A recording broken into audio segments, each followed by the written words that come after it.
real privilege to be here. And what's interesting is that both these amazing people, I hesitated for a moment before calling them people because they have such dimensions to them. But both of them have come to this whole topic of wisdom from very different perspectives. Dr. Chopra comes at this as a doctor, as a scientist, and a very eloquent seeker, and has sort of given us so much to think about, coming at it from a scientific basis and then moving into many more theories and thoughts. Sadhguru comes at it as a mystic, as somebody who has been, who has sort of seen some of the unknowable and has come to us with a whole bunch of knowledge from that angle. But essentially, the three broad perspectives, they say, and that's just to set a context, and then we can get into the questions, is number one, they say, look, you have to look at the world through a different prism. You have to change your whole prism through which you view your own life, is a broad theme. The second broad theme, if you like, and it ties all right back into modern wisdom, the second broad theme is that if you were able to do that, you would have unimmeasurable benefits for the body, and Dr. Chopra has been the expert in talking about the body, and Sadhguru as well, for the mind, because how you experience life is who you are, and then that creates a ripple effect because it makes you better people, and then you could create a better planet. So that's theme number two. And then theme number three is to do that, you have to do a whole lot of things. This is not something that just happens easily. You have to go through a lot of rigorous discipline, and you need a science and technology to get there, essentially. And that science and technology comes in the form of yoga, and different forms of yoga, different forms of inner engineering, and self-inquiry, self-knowledge, self-discipline, and so on, that Dr. Chopra talks about. So there's many, many techniques. So these are three broad themes. Has your own thinking changed over the last, I mean, you both have been talking about variations of this topic for a very long time. Could you just tell us, has that changed a lot? Can you both take that question? First of all, thank you for that amazing invocation. You really created the atmosphere here. And it's a great honor to meet you again, Sadhguru, after all these years. I remember playing Frisbee with you in Puerto Rico. And of course, Dr. Jayaraman, one day I will be like you. Okay? So yeah, my thinking has changed in the sense that when I started moving out of mainstream so-called scientific thinking, I was trying to establish in my mind the connection between mind and body. And over the last 4 decades, I have realized, which has been obvious to great sages throughout the centuries, that there's no system of thought that can access truth or reality, whether it's a scientific system of thought or a mathematical system of thought, or these days we talk about quantum physics. None of these systems of thought can give us the experience of reality, because reality is beyond thought. Reality is inconceivable to the mind. These systems of thought, even scientific systems of thought, create models of reality. Not reality, but models of reality. And we have faith in them because once we understand the model, we can create technology. So we can create jet planes and bombs and mechanized death and internet and all the wonderful things. So we think science gives us access to reality. But even science is an activity in something that is not mind, that is not matter. For lack of a better word, it's a field of awareness, what the great sages call Brahman. And the universe is a modified form of that. Your mind, your body, and the universe out there is all conceived, constructed, governed, and the becoming of a non-local, inconceivable, dimensionless reality which is not in space and time. Now, this is very difficult for the modern person to grasp, okay, but it's actually part of since we're talking about ancient wisdom traditions, if you read the Yoga Vaishishta, it says that which cannot be seen but without which there's no seeing. That which cannot be perceived but without which there's no perception. Cannot be imagined but without that which there is no imagination, creativity, insight, intuition, choice. Everything that we call reality comes from an inconceivable, dimensionless, non-local domain which is not in space-time. So, when Lord Krishna talks about it, water cannot wet it, wind cannot dry it, weapons cannot shatter it, fire cannot burn it, it's ancient, it's unborn, it's not subject to death. Now that's inconceivable to the mind, but it's experiential when you settle into awareness, when you settle into being, when you settle into existence, what is called Satchitananda or Tattvamasi, and you saw the video where he expressed his experience. That's not an intellectual experience. That is a transcendent experience.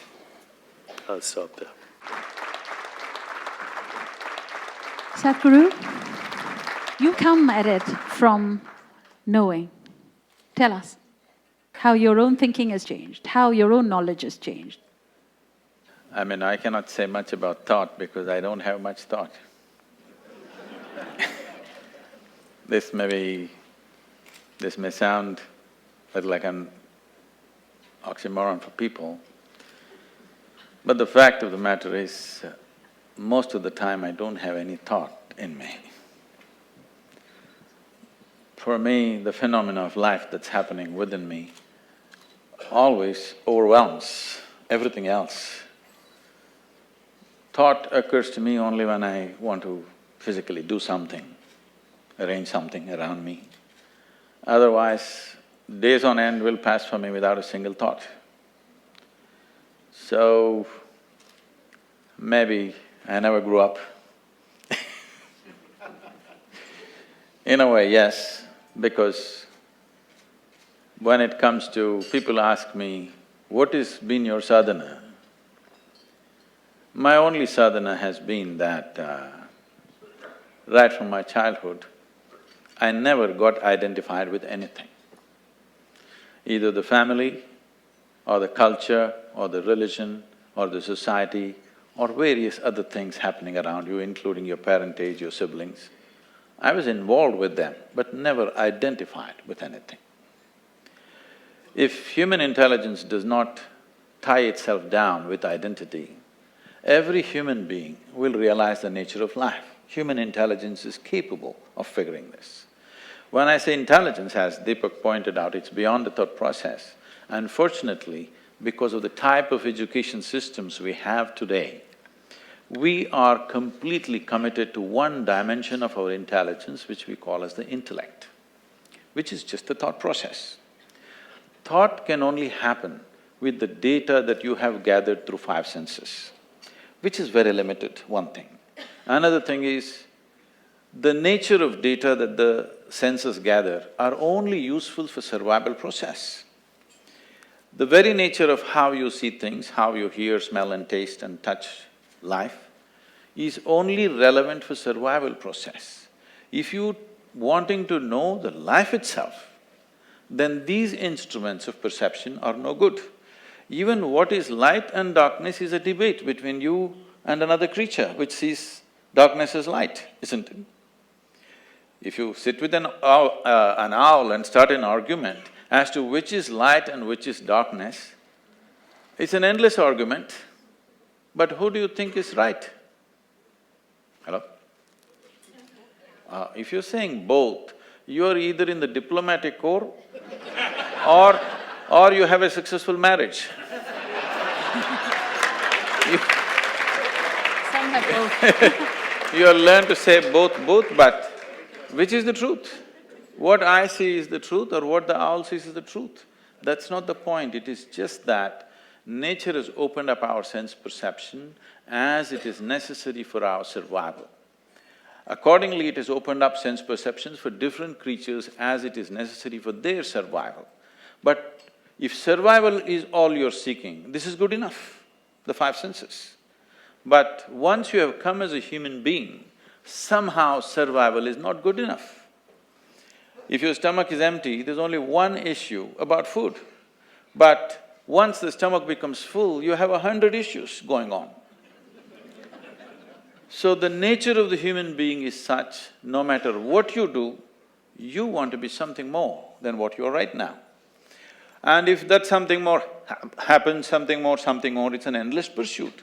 So somewhere, a human being is seeking a limitless expansion, but trying to do it with physical means.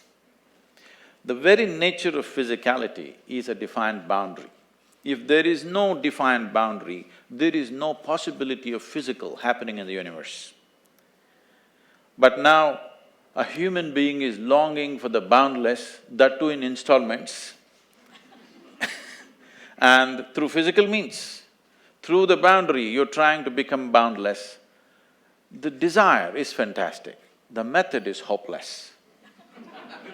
Because the moment you identify yourself with something, your intellect's work is just to protect that identity.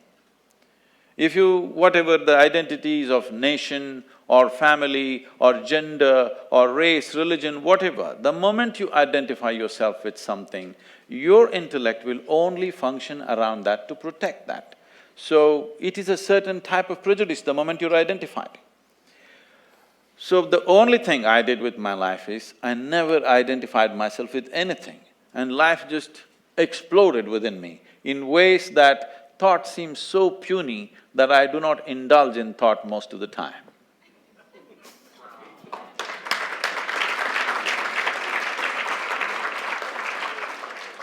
You know, what you're saying, for all of us here, in some way, shape or form, we all pride ourselves on thinking human beings. This is a tough pill to swallow. Thinking is just recycling of the data that you already gathered. So, what is the leap of faith that you go from this perspective of thinking and thoughts to we don't belong to anyone, you know, we are not identified with any instrument, with any sort of localness. And I know both of you have spoken about that. The thing is, this is not something that people will not get. They will get this. This is not some great teaching I'm telling you. If you get it right now in your life will transform in ways that you can't imagine possible. Otherwise, someday you will get it from the maggots. You will understand you don't belong to anything. So, the entire culture of what you're calling as Bharat is about vairagya. The word vairagya means… rag means color, vairag means beyond color. But if you say colorless in English language, it is a very negative connotation of being colorless. Let's put it as transparent. Because it's transparent, it can take on the color of anything right now. Right now, if my background is red, I'm red. If it's yellow, I'm yellow. I'm picking the colors from you, okay? Thank you, I appreciate it. Well, blue and gold aren't bad either. Dr. Well, did you have something to add to that? Just to elaborate on what he said. You're listening to us here. Now, just for a moment, turn your attention to who or what is listening. What he experiences being, right? Another word for awareness or existence. It's not a thought. Thought is what creates the subject-object split. Being is all there is, and being is not a thought. Okay, so as even now, if I asked you, are you aware? That's being. Now everything else is just a modulation of that. It's a feeling or a thought or a sensation or a perception. We call that the mind, we call that the body, we call that the universe. But all there is being and its modulations. Because what you experience is sensations, images, feelings, and thoughts, and then you say, oh, that's a tree, that's a body, that's a universe, that's a rock. There are just different combinations of being and its modulations. Did you all understand that? Thoda sa. Some. It's a very, and I think this is part of the complexity I think we all struggle with. Because you try to explain it in words. But again, as you're listening, turn to who is listening. And I think, Dr. Chopra, the interesting question is, and Sadhguru, this is for you as well. Essentially, what we are doing in this whole process of asking all of us to change the prism is you're essentially asking us to experience it in some way. Yeah, he said the mistake of the intellect. It's the mistake of the intellect, yes, that there is separation between observer and observed. Because the observer and observed as mind and body are a single holistic activity of the total universe. And if you go back, I think in the earlier session, there was quotes from the Gita, and I know you all, and you've spoken about that as a Sadhguru, about, and so the whole... have not. Not now. But Not basically, but the, oh, I'm sorry, then it was, Dr. Chopra, you had spoken about the different forms of the different forms of yoga that have been, the Raja Yoga, the Bhakti Yoga, the path of devotion, and we know that it's been spoken about in the Gita. So what's so difficult? What is the barrier that people haven't seen it yet? It seems, in a way, it's an experience. It seems, it seems obvious at one level, and it's yet very difficult to grasp on the other. Could you just talk to us about what the barriers are? For some of us who were brought up, educated in a scientific worldview or in a worldview that emphasizes recycled information, as he said, or all of that, it's very difficult to intellectually get to being because we identify, as he said, with our perceptual experience, with our intellect, with our mind, with our ego identity. So it always seems a struggle till one day you stop struggling and you're there. And as he said, he never identified with anything. Once you identify with a thought or with a perception or with what you think is a knowing or a sensation or an emotion, then you're in time. Thought is in time, but being is not in time. Sadhguru, your thoughts? I mean, I'm completely spiritually uneducated. I don't know from where I have quoted. I have not quoted generally, except the grandmother Gita that's around us. I have to admit that I have neither read the Gita, nor the Vedas, nor the Upanishads, nor even the Yoga Sutra. I've never studied anything. The most profound literature that I read, I read English literature just for fun because I like the language. Otherwise, the most profound stuff that I read is asterisks. Is what? Asterisk. Asterisk comics, yeah. Because why I'm saying this is,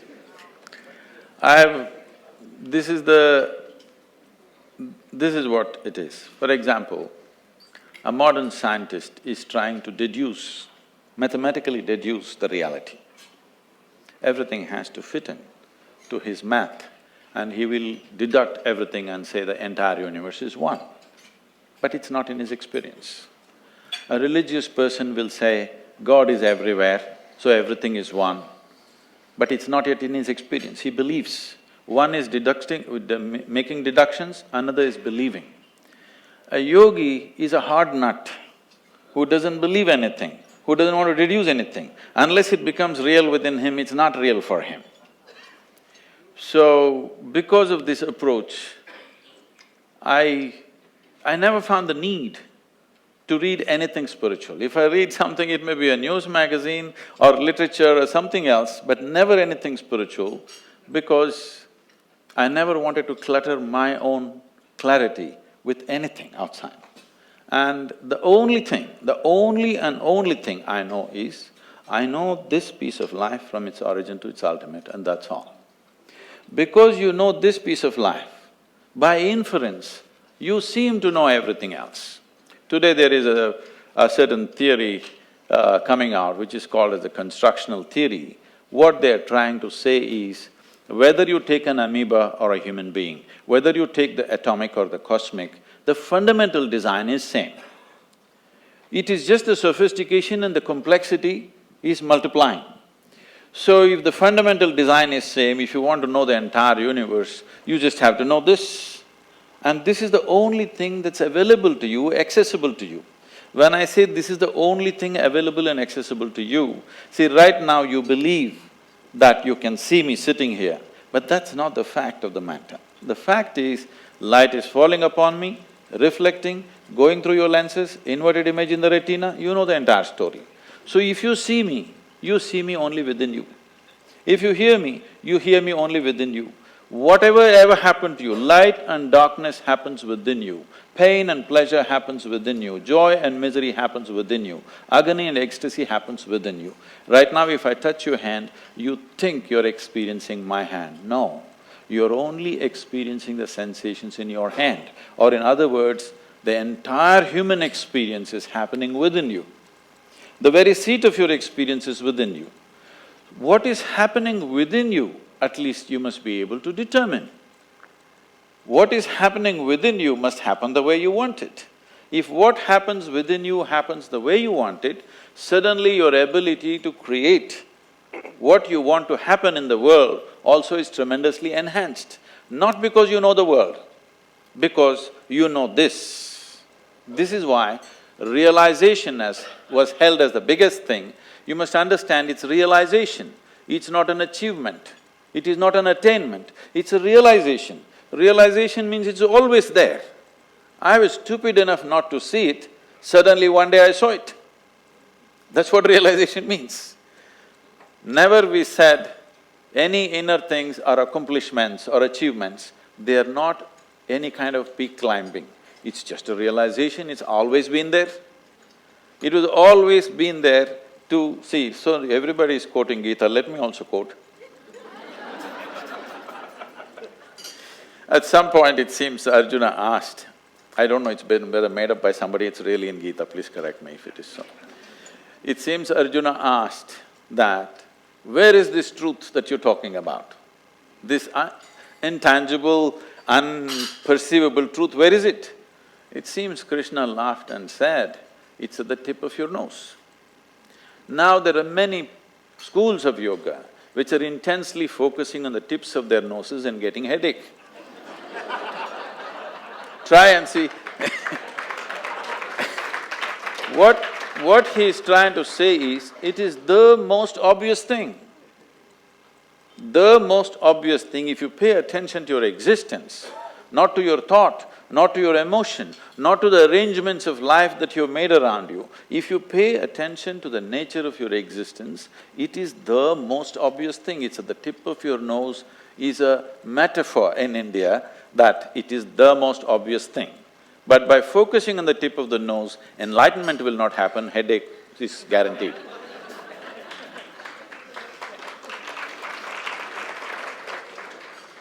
So picking up on Sadhguru's point, Dr. Chopra, so what is scientific inquiry in this, with this construct? Which is, hey, it's realization, it is a knowing.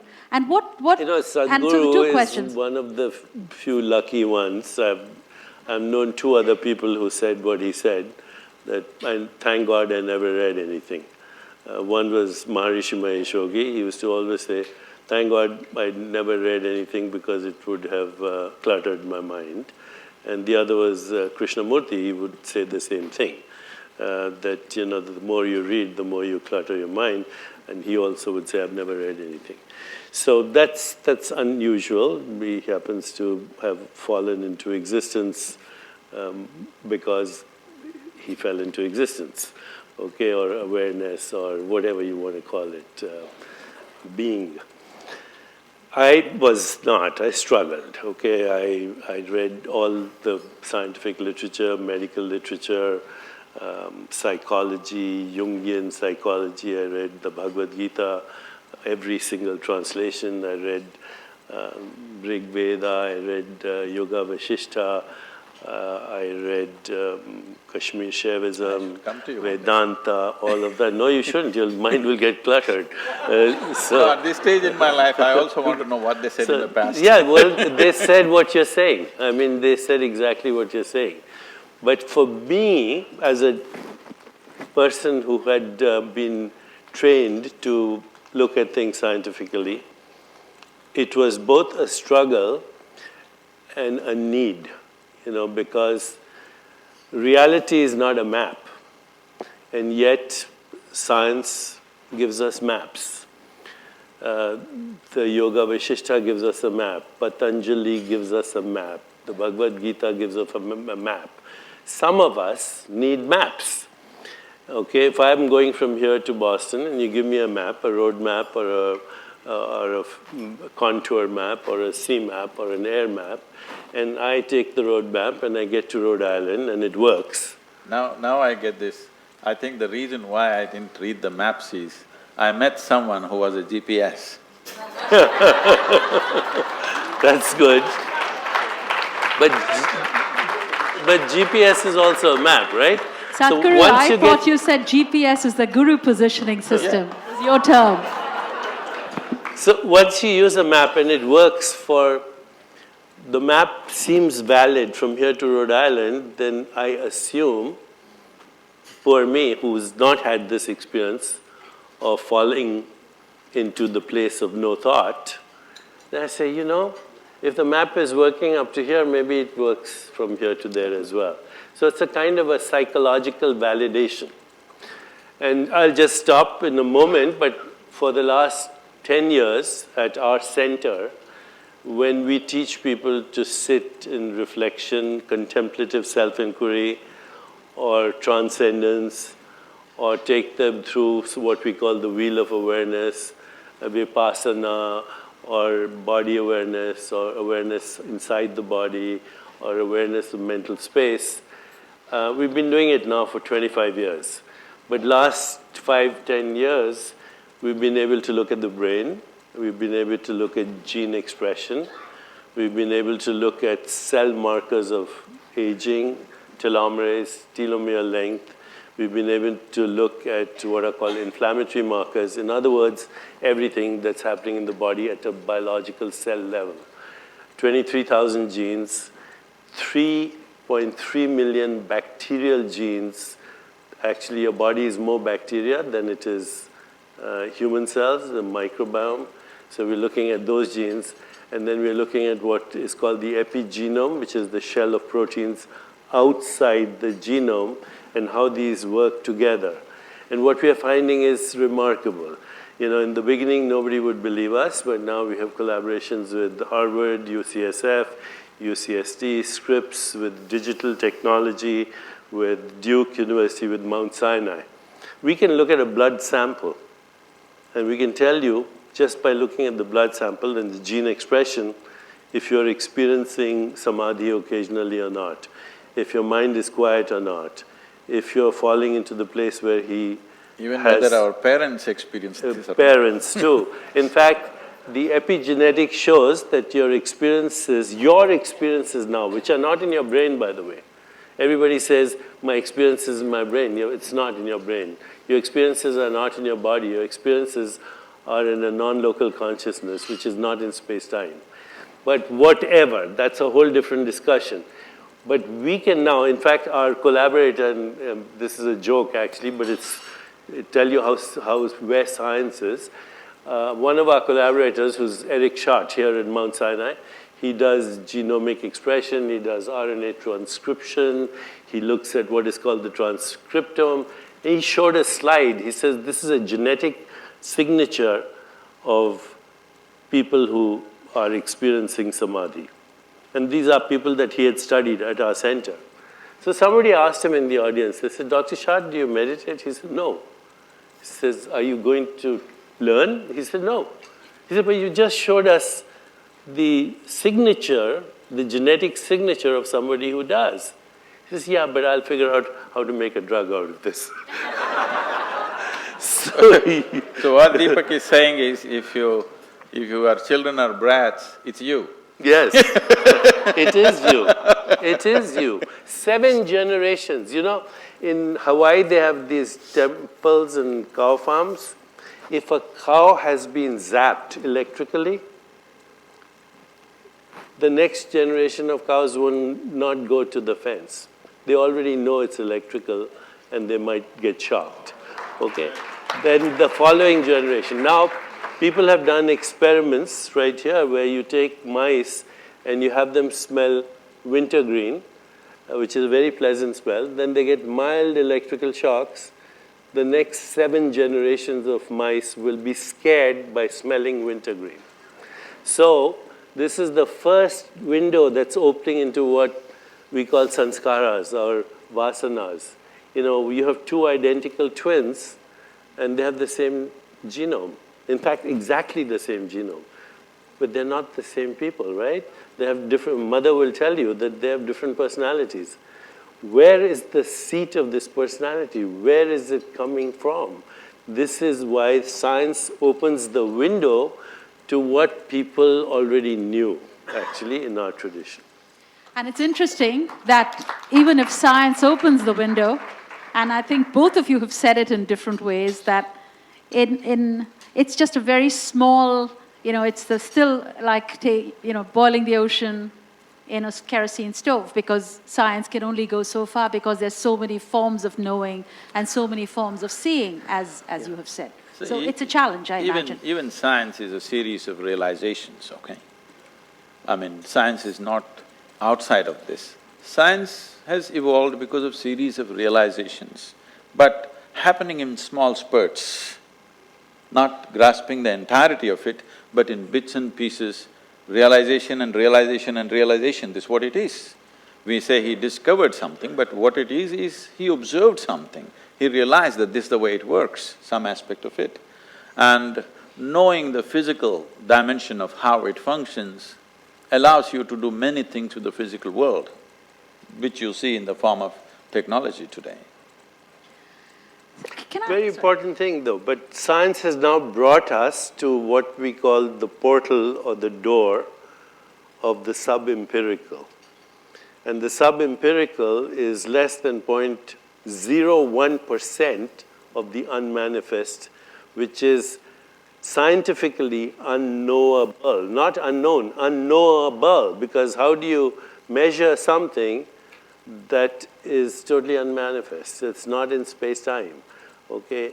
So once you get beyond, I think if I can elaborate on this for just 1 minute, the 2 most open questions in science today, there are 150 open questions, but the 2 most open questions, number 1 is, what is the universe made of? And the answer is we don't know, because 96% of the universe is invisible, what they call dark energy, dark matter, but it's not, those are words. They don't know exactly what it is. One is expanding the universe, one is contracting the universe. Dark energy, 96%, that leaves 4% of the universe, which is atomic. Of that 4%, 99.99% is invisible interstellar dust, which hasn't become stars and galaxies. So the visible universe, which is all the galaxies, the billions of stars, the trillions of planets, is 0.01%. Now that 0.01%, which is made of atoms, is made of particles, but particles, when you're not looking at particles or when they're not interacting with other particles, they disappear, they become waves. So what's the universe made of? Nothing. And this is a scientific fact. The second open question is, where does consciousness come from? And scientists are struggling because they think consciousness is a production of the brain. Just like, bile is a production of your gallbladder, or acid is a production of your stomach, pancreatic juice is made by your pancreas. Oh, so consciousness made by the brain. So they keep struggling. This is called the hard problem of consciousness. Sadhguru mentioned photons. Okay, this is the hard problem. This I'll just stop in 1 second. But right now you're looking at this. This is blue, this is red. You're seeing this beautiful shirt. What's coming to your eyes are colorless photons. What's going to your brain is an electrical current. What's happening in your brain is chemistry. You're not experiencing chemistry or electrical currents. You're experiencing a three-dimensional reality in space-time. No one knows how that happens, so they keep struggling and struggling. If I ask you to imagine a beautiful sunset on the ocean, do it right now. You see a picture. There's no picture in your brain. So, the fact that the brain produces consciousness is just an idea. Nobody has ever proved that. Consciousness is not in the brain. The brain is in consciousness. The body is in consciousness. The mind is in consciousness. The whole universe is in consciousness. And you cannot get at it through a system of thought.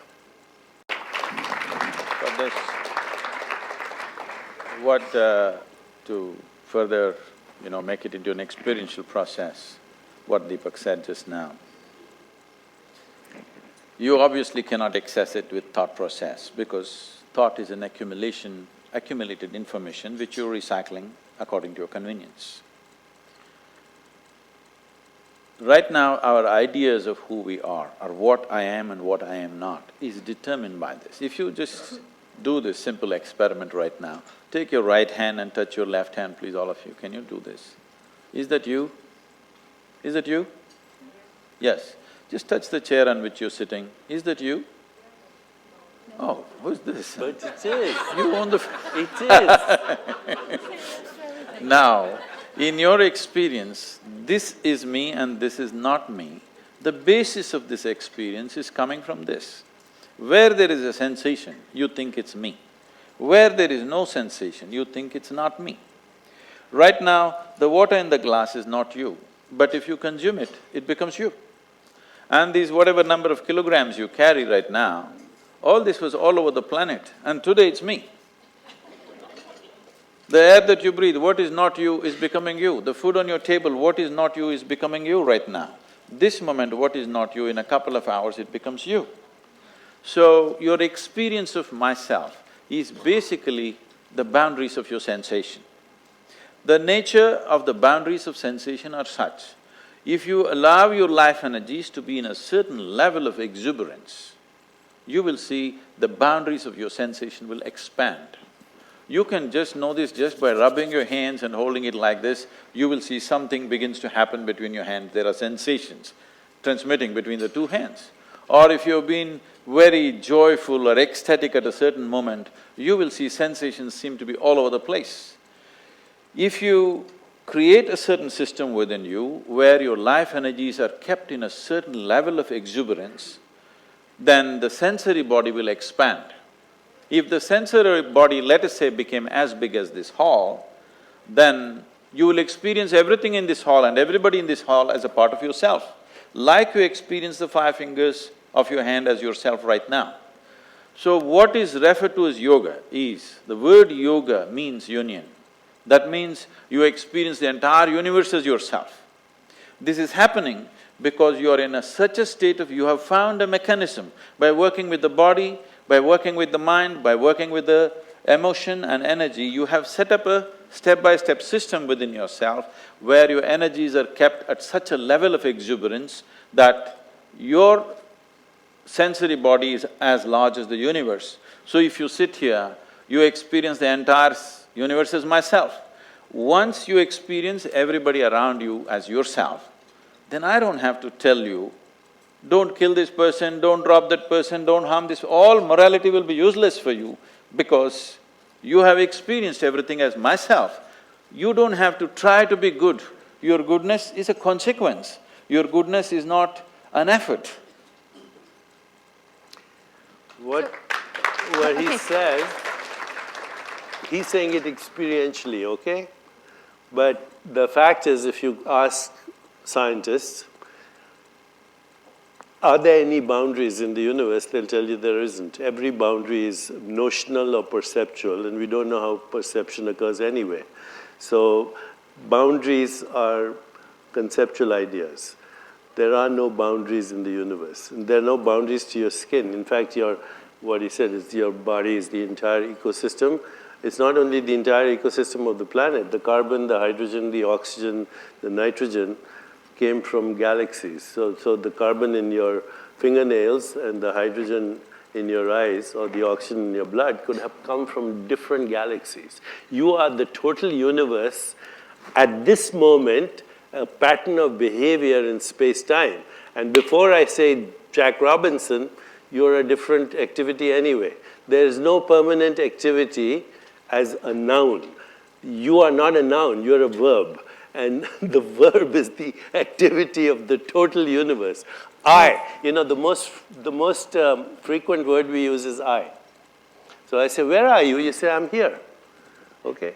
And so then I can ask you, okay, you're here, but where am I? You say, you're there. You say, where is the I in you experiencing seeing me? I do this with neuroscientists, and they'll say, in my eyes. I say, your eyes are this big, they're 9 centimeters apart, the retina is curved. By the time light gets into your retina, it's inverted, you should be seeing two of me about this size, upside down, 9 centimeters apart. You're not having that experience. Then they point to the brain and say, how do I fit inside your brain? How does this room fit inside your brain? How does the whole world fit inside your brain? There's no answer for this in science, by the way. Rumi, there's a beautiful poem. Look at your eyes. They're so small, they see enormous things. So where is the I that is experiencing this conversation right now? Where is it? It's the wrong question. It has no location in space or time. That is who I is. And the whole universe is in I.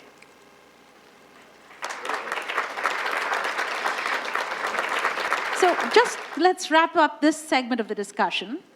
If you had $10 billion to spend on scientific exploration or giving experiences to people to get their own path of realization, where would you spend it? Both of you. Well, I want individual answers. The answer 10, 12 words or okay, less. The answer is obvious, experience, but I would have a problem with that because I work with scientists. I'm going from here to a conference on science. I need to be able to talk to my peers. Okay, so while the answer is experience, and experience doesn't cost $10 billion, I would probably go science just because I'm still struggling with my scientific peers. Sadhguru? The experience has not become widespread because there is no infrastructure. Neither physical infrastructure nor human infrastructure. For example, in this country 150 years ago, they tell me over 94% of the people were illiterate. Today, 100% literacy. How does it happen?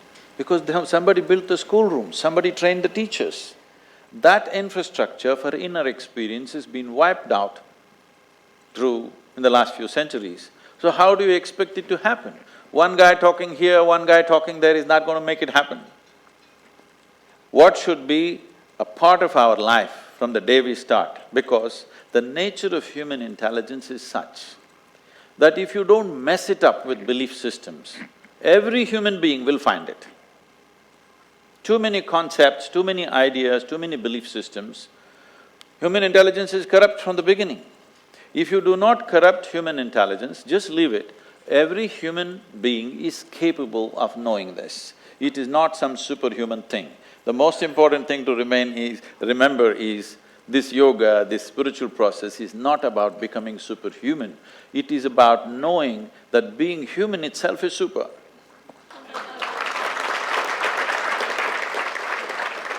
What's your definition of success? Success is the ability to love and have compassion. Success is, to some people, the progressive realization of worthy goals.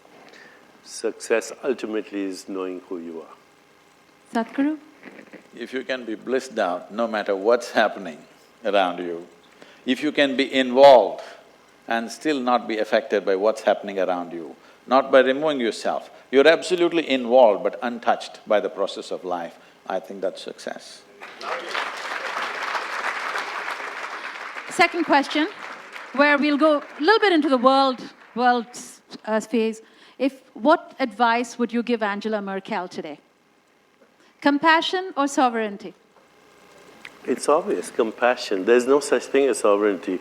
I think all nationalism is a sophisticated form of tribalism. I think your essential being has no religion, no race, no gender, no assumed identity. It's pure consciousness. So obviously I would say compassion. Let them all in, the migrants see there. Being a very big economic force, what she's managing right now, I would say if they do not invest in conflict, we won't even need their compassion. People will be fine by themselves. You should stop investing in conflict. I have heard people going to Sudan and trying to stop conflict there, conflict here, leave all this. You know who is supplying the guns, you know who is supplying the ammunition. Every day you see these terrorists or whatever shooting in the sky, obviously there's no dearth for ammunition, isn't it? They're not even shooting at the people. They have lots of it, they're shooting the sky. So obviously, someone is continuously supplying. We know where it is manufactured. I will give you the addresses if you want. Just stop it. Stop the supply of ammunition. You can't take away the guns, all right? You can take away the ammunition. At least hacking down people, they will get tired at least. Right now, there is powerful mechanisms to do this. So if you do not invest in conflict, if you do not invest in creating problems in the world, we will not need your compassion.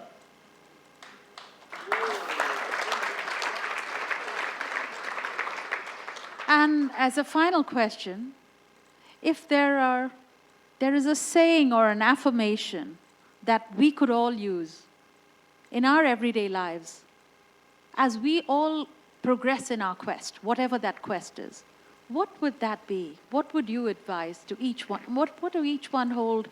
Would you like to share with us? Might seem very banal. Take it easy. Easy come, easy go. That's my epitaph. There is no need to believe or disbelieve anything. What you know, what you do not know, you do not know. If this one thing comes into every human being, everything will run smoothly around us. Thank you both. Ladies and gentlemen, let's give a very big hand to Sadhguru and Deepak Chopra.